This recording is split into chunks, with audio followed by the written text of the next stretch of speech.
Mesdames et messieurs, votre télévision BF1 relève un nouveau défi, celui de Faso Business. Faso Business est votre nouveau magazine économique basé sur le monde des affaires, au Burkina Faso en particulier, et en Afrique en général, sans oublier la diaspora.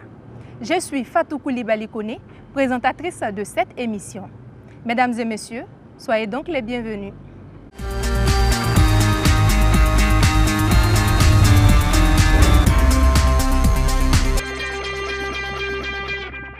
Alors pour ce premier numéro, nous allons échanger sur le climat des affaires au Burkina Faso.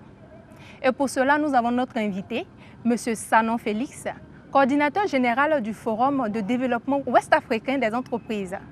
Bonjour M. Sanon et merci de répondre à notre invitation. Bonjour Mme Koulibaly. Nous savons qu'à Ouagadougou, les 25 et 26 février dernier, s'est tenu le Forum Africalia, un forum qui a vu la présence de plus de 500 participants. Suivons cet élément ensemble. Le Forum ouest-africain de développement des entreprises Africalia s'est ouvert le jeudi 25 février à Ouagadougou. La cérémonie d'ouverture s'est déroulée en présence du Premier ministre Paul Kabatieba et du président de la commission de l'UEMOA, Hadjibou Soumaré. Pour l'édition de cette année, Africalia a enregistré environ 450 participants et 314 entreprises venant de 23 pays. Le Burkina Faso est toujours fréquentable et les affaires toujours praticables. Le Premier ministre Paul Kabatieba a ainsi apprécié la tenue d'une telle activité et s'est voulu rassurant sur la question sécuritaire. Créer un environnement propice pour attirer les investisseurs étrangers, parce que c'est eux qui vont amener la richesse. Ce n'est pas l'État qui crée la richesse, ce n'est pas l'État qui crée les emplois. Voilà pourquoi je suis venu aujourd'hui, pour donc encourager les hommes d'affaires qui sont venus, en dépit d'un environnement qui est environnement régional et puis national qui a pu être perturbé par ces temps-ci, par les attentats. Les gens sont venus, il faut les encourager à venir et les rassurer sur les intentions, sur la volonté du gouvernement de créer un cadre, un environnement qui leur permet de faire des affaires. Et en faisant des affaires, ils créent de la richesse pour le Burkina Faso, ils créent des emplois pour nos jeunes. 2 jours durant, les participants que sont les hommes d'affaires et les chefs d'entreprise ont pu échanger, nouer des partenariats et s'accorder sur des projets. La 4e édition du Forum ouest-africain de développement des entreprises, Africalia 2016, a pris fin le vendredi 26 février et les organisateurs et les participants ont tiré un bilan satisfaisant de ce rendez-vous d'affaires. Un sentiment de grande satisfaction parce que comme on l'a constaté à l'ouverture, nos objectifs ont été largement atteints puisque nous attendions 400 entreprises. Nous en avons reçu plus de 450, dont au moins plus de 200 venus de l'étranger. Sur le même théâtre, vous avez des personnes avec lesquelles vous pouvez discuter et puis aller de l'avant. Pour toutes les catégories, les personnes anciennes qui sont dans le business, ceux qui sont en cours et même quelques débutants. Je pense que ce sont des expériences à renouveler. Il n'y a pas que sur le vieux continent qu'il y a ce genre d'expériences, c'est formidable. Oui, ça s'est bien passé. Au début, ils avaient un peu peur parce qu'on parlait beaucoup de sécurité, de problèmes d'attentats. On a essayé de les rassurer. Ils sont venus, ils ont vu, ils ont compris que c'est possible, qu'il n'y a pas de gros problèmes. La cérémonie de clôture a vu la distinction de plus forte délégation. La Chine-Taïwan a été la plus forte délégation étrangère. La Tunisie, celle de l'Afrique, et la plus forte délégation ouest-africaine a été décernée à la Côte d'Ivoire. Monsieur Sanon, pouvons-nous dire que ce forum s'inscrit dans le cadre de la facilitation des échanges commerciaux?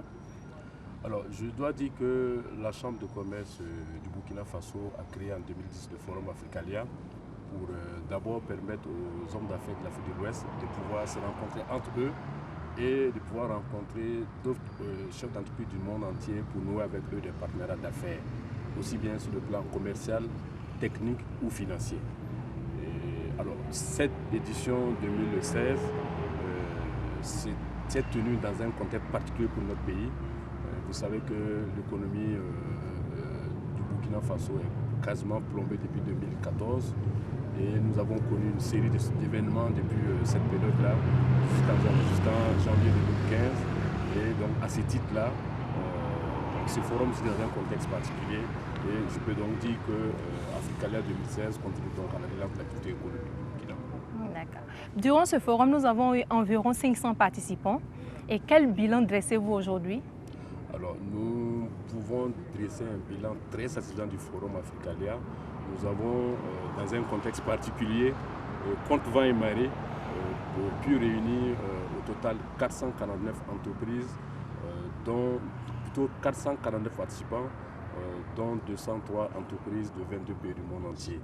Et parmi ces pays-là, nous avons pu enregistrer la participation de 4 nouveaux pays qui sont l'Italie, les Pays-Bas, la Russie et la Biélorussie.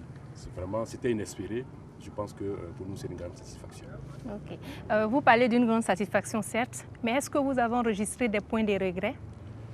Bon, vous savez, aucune organisation n'est parfaite. Même si nous sommes à notre 4e édition, il y a toujours, bien sûr, des petites difficultés, au titre desquelles je citerai, par exemple, sur cette édition, la difficulté à mobiliser les partenaires financiers qui nous accompagnent habituellement. Mais cela est lié un peu au contexte. D'autres petites difficultés liées un peu à l'organisation.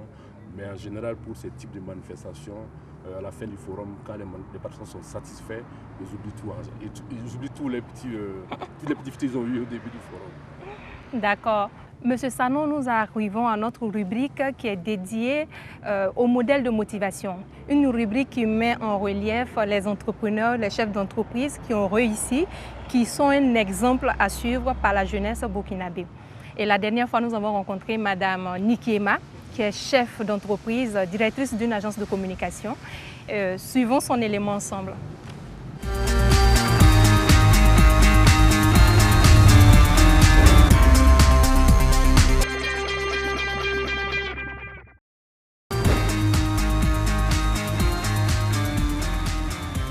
Je suis Marietou Nadia Lonsili, épouse Nikiema, mariée, mère de 2 enfants. J'ai grandi à Bobo, donc je fais l'école primaire à l'école Diaradougou A jusqu'au CEP. Après le lycée Wenzem Koulibaly, jusqu'en 3e où j'ai obtenu le BPC. Après, je suis allée au LMB, lycée municipal de Bobo de Lasso, là où j'ai fait mon bac. Après le bac 2, je suis venue à l'université à Ouagadougou. De 2004 en 2006, j'ai fait universaliste, donc je suis sortie avec un BTS d'État en communication d'entreprise. Et en 2007, j'ai jugé nécessaire de continuer. Je me suis inscrite à l'ISIG international où j'ai fait une licence en communication marketing, un master 1 et un master 2 en communication marketing à l'ISIG international.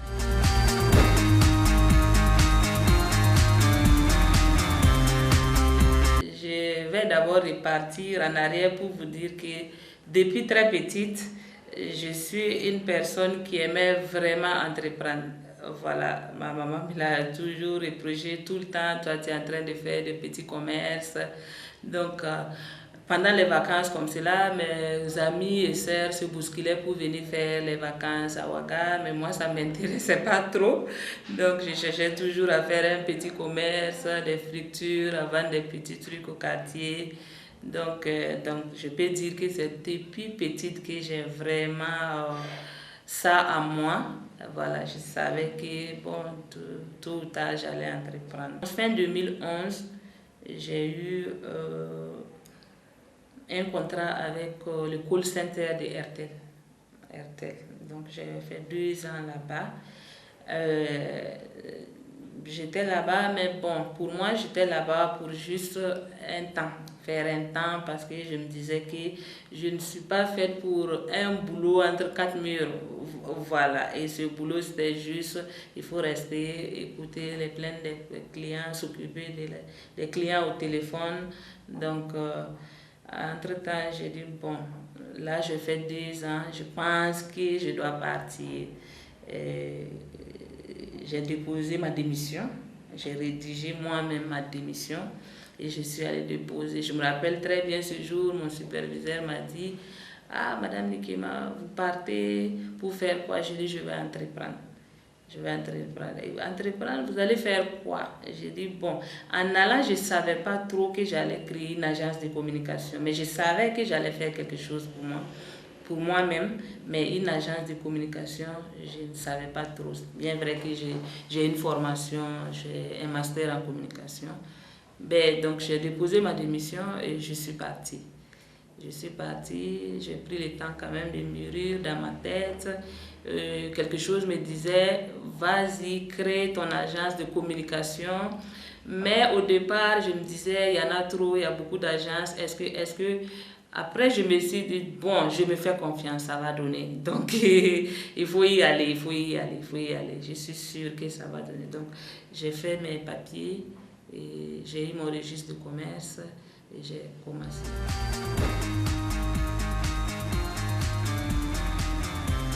Et je dirais que c'est vraiment un sentiment de fierté parce que j'avoue que le début n'a pas été facile. Et une femme qui se lève, qui veut entreprendre, vous savez que ce n'est pas facile, il y a eu des obstacles. Mais j'avoue qu'en 3 ans, je suis à un niveau où, c'est vrai, je croyais à mon projet, mais je ne me disais pas qu'en 3 ans, ça pouvait aussi donner que ça. Mais avec mon équipe, j'ai une équipe très dynamique, il faut le dire. Donc, on avance bien.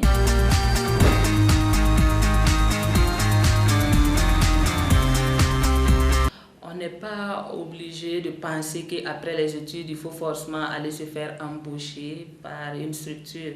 Le milieu de l'emploi aujourd'hui au Burkina, nous savons tous que ce n'est pas facile, on ne dira pas saturé, mais bon, ce n'est pas aussi facile d'intégrer une structure. Donc pourquoi ne pas développer des initiatives, entreprendre? C'est vrai, c'est difficile, mais ça donne, c'est le courage. J'ai toujours encouragé mes amis. Souvent, on me demande, mais Madame Nikeba, toi, tu as eu le courage là où? J'ai dit non, il le faut. C'est vrai, il ne faut pas s'asseoir penser que ça ne va pas donner. Il faut essayer. De nature, je suis une personne qui aime me jeter dans l'eau. J'aime toujours essayer. Quels que soient les résultats, je serai fière quand même d'avoir essayé. Donc moi, je conseille à mes jeunes frères qui sont là avec des diplômes, qui pensent qu'il faut toujours faire des concours ou se faire embaucher. Pourquoi ne pas envisager de faire quelque chose pour eux-mêmes? Il y en a, les idées ne manquent pas, c'est le courage. Voilà, donc c'est un peu ça. Je conseille vraiment et j'encourage les jeunes à entreprendre. Tout début est difficile, mais ça finit toujours par donner. Monsieur Sanon, votre impression sur le parcours professionnel de Madame Nikema? Donc, je pense que c'est une femme battante qu'il faudrait vraiment encourager et demander aux autres de pratiquer un peu sur son exemple pour pouvoir réussir comme elle. Selon vous, quelle est la place ou le rôle des entreprises privées dans l'économie du Burkina? Je pense que de façon générale, il est reconnu que le secteur privé est le moteur de l'économie. Donc c'est le secteur privé qui crée la richesse et en même temps qui crée l'emploi. Donc ça veut dire que son rôle dans l'économie est vraiment primordial et l'État devrait tout faire donc, pour appuyer ce secteur privé pour qu'il puisse travailler dans un environnement favorable et propice. Alors vous, en tant qu'institution, quel type d'accompagnement vous donnez à ces entreprises pour qu'elles restent concurrentielles ou qu'elles gravissent dans l'échiquier national, dans l'échiquier économique national? Je pense qu'au niveau de notre pays, l'une des grosses défaillances de nos entreprises, c'est essentiellement la gouvernance d'entreprise. Donc en tant que structure d'appui, la Chambre de commerce, comme d'autres structures, comme je parle notamment de la maison d'entreprise, mis en place un certain nombre d'outils pour accompagner ces entreprises, notamment en ce qui concerne la gestion. Donc nous formons ces entreprises-là au quotidien pour les permettre d'acquérir un certain nombre de compétences pour qu'elles puissent bien gérer leur entreprise. Je crois que c'est l'un des gros soucis. Imaginez-vous que certains, je parle plutôt là au niveau de la micro-entreprise, confondent par exemple chiffre d'affaires et bénéfices. Je crois que là, c'est déjà grave. Donc c'est pour cela que, par exemple, au niveau de l'entreprise qui travaille en amont, c'est-à-dire tout ce qui va de la création de l'entreprise à l'accompagnement jusqu'à la maîtrise des minimums d'outils de gestion est fait au niveau de l'entreprise et au niveau de la Chambre de commerce. Pour caricaturer un peu, nous intervenons un peu en amont pour un peu former l'entreprise sur des aspects donc, de recherche de marché, la recherche de partenariat, etc. Okay. Si nous revenons sur le Forum Africalia, cette année, vraiment, l'organisation n'a pas du tout été facile. Est-ce que vous pouvez nous parler un peu des moments difficiles durant les préparatifs, durant l'année 2015? Bon, je pense que cette année, nous avons beaucoup plus mis l'accent sur la promotion. Compte tenu du fait que le contexte était difficile, il fallait rassurer, il fallait aller un peu plus dans de nouveaux pays pour essayer donc de donner l'information juste aux hommes d'affaires pour les faire comprendre que le Burkina Faso, malgré tout ce qui était passé, n'était pas un pays en guerre et qu'on pouvait continuer à vivre sereinement au bout de notre pays et à faire des affaires. Donc ça a été un peu des moments, je ne dirais pas difficiles, mais il nous a fallu mettre beaucoup plus l'accent sur la promotion de cette édition pour pouvoir avoir les résultats auxquels nous avons abouti. Pouvez-vous nous citer un peu quelques pays internationaux que vous avez visités? Pour cette édition, les missions de promotion de la Chambre de commerce sont notamment visiter des pays comme la France, des pays comme l'Italie, l'Espagne, les Pays-Bas, la Russie, la Biélorussie, là j'en passe. Ok, merci M. Sanon. Faso Business met aussi l'accent sur le développement des partenariats entre les entreprises qui sont déjà installées au Burkina Faso et les autres entreprises dans la sous-région ou pourquoi pas internationales partout dans le monde entier. L'entreprise CIP voudrait avoir des partenariats avec des entreprises soit en Afrique de l'Ouest, soit à l'international. Suivons cet élément ensemble.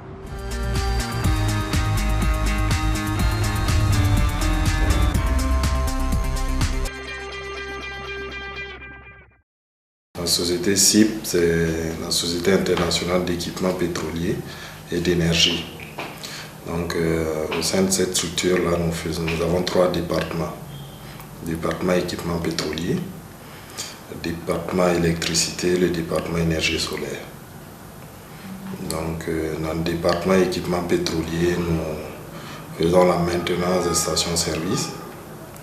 Faisons également la construction, tout ce qui est énergie. Voilà, qui rentre dans la construction d'une station-service. Voilà. Et le département électricité, nous faisons la construction de lignes MT, BT, HT. Notre objectif, c'est de grandir, c'est de devenir une entreprise de référence dans nos domaines d'activité.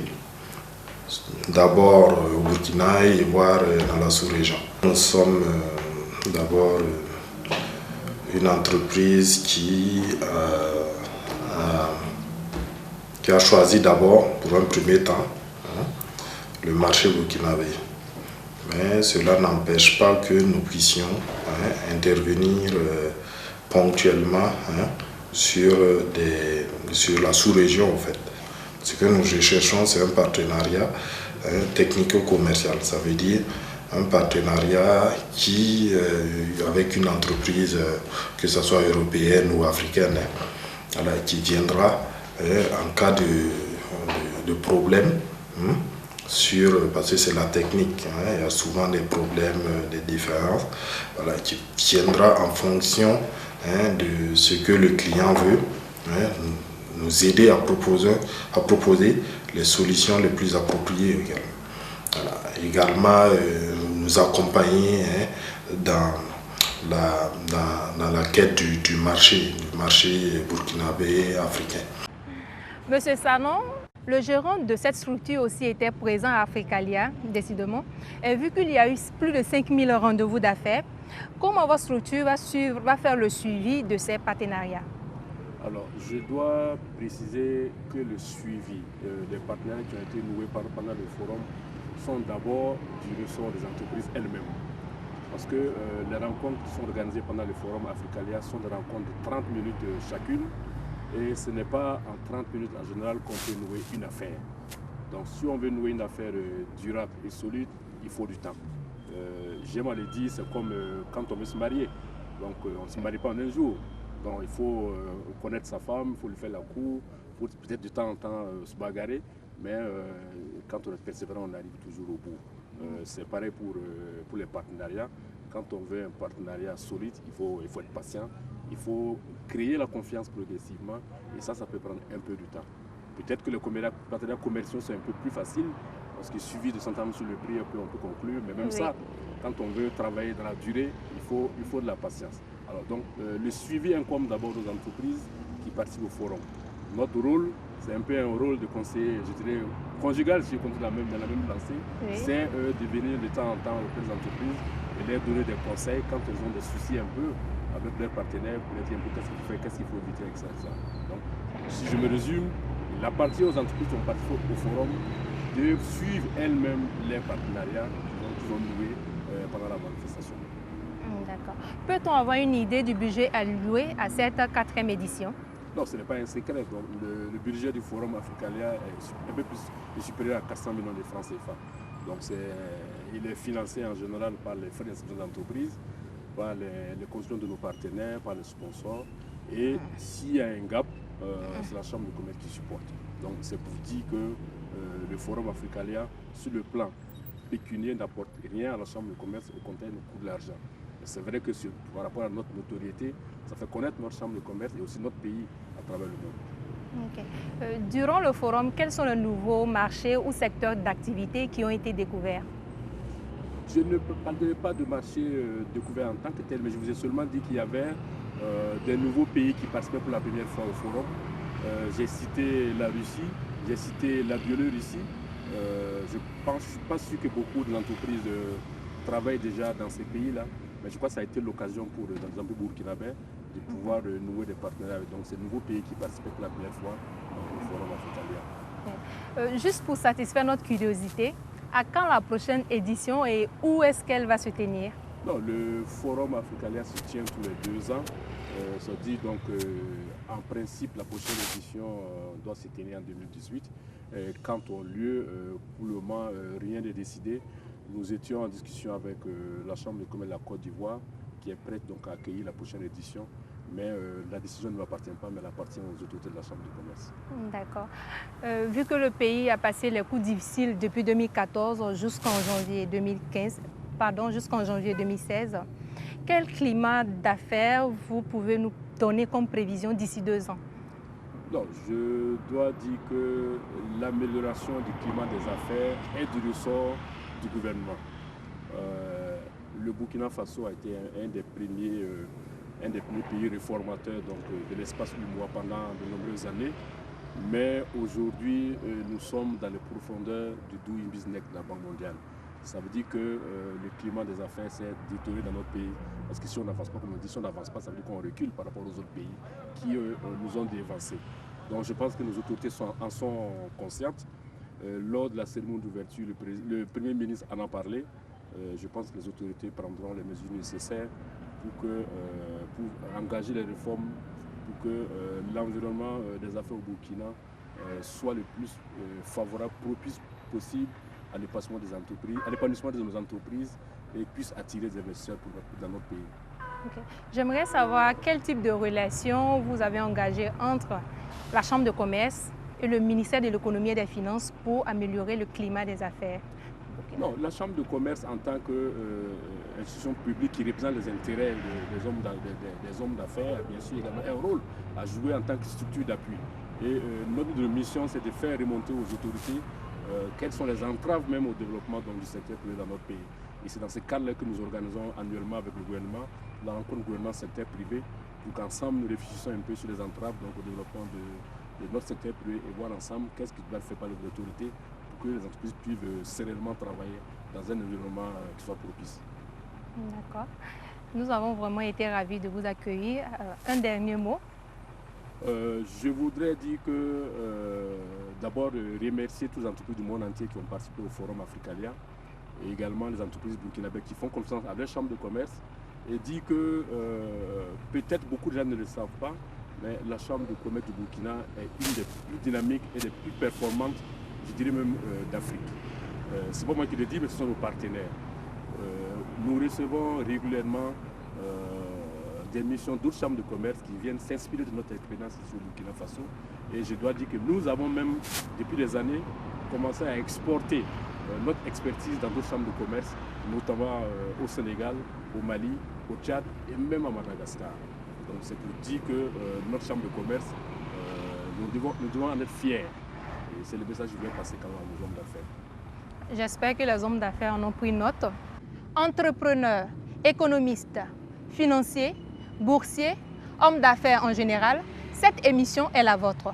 Vous pouvez prendre contact avec nous pour toute participation à l'adresse qui s'affiche au bas de votre écran. Ainsi prend fin ce premier numéro. Merci de l'avoir suivi et bonne suite de programme sur la chaîne Au cœur de nos défis.